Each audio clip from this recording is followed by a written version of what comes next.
Within Alaska are 86 active volcanoes. Of these, 3 are erupting right now. In addition to the Semisopochnoi Volcano and the Great Sitkin Volcano, a third volcano known as Pavlov is also erupting. This is not too unusual, as it's the single most active volcano in all of Alaska. Since 1900, the longest it has gone without an eruption was only 7 years. Regardless, Pavlov is a beautiful towering volcano which contains shades of red, gray, and some white due to the ice near its summit. This video will cover this volcano, its ongoing eruption, and mention what its future hazards are. Mount Pavlov is located in the far southwest of mainland Alaska, where it lies on the Aleutian Peninsula. Specifically, this volcano is 29 miles north-northeast of the closest city, King Cove. This beautiful stratovolcano stands at 8,179 feet or 2,493 meters above sea level. The reason why its edifice is much more colorful than a typical gray stratovolcano relates to its composition. Unlike the majority of stratovolcanoes, it does not erupt gray andesite. Rather, it primarily erupts both basalt and basaltic andesite, which gives its summit a red color.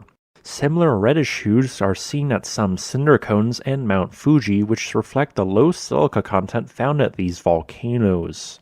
The story of Mount Pavlov began with a different volcano to the southwest. If we zoom out, we can notice a large lake. Surrounding this lake is a massive caldera known as the Emmons Lake Caldera. This 11-mile-wide caldera formed in a catastrophic eruption approximately 26,000 years ago. This eruption created a 160,000-foot-high ash plume and ejected 12 cubic miles of volcanic rock.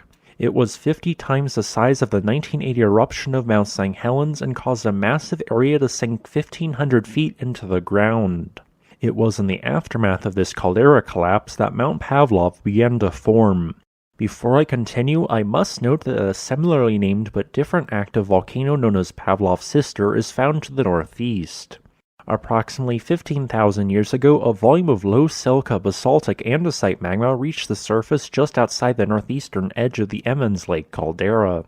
As this magma interacted with a volume of ice, it generated a series of violent explosions. After the nearby ice had melted, the new volcano began erupting with far less explosiveness.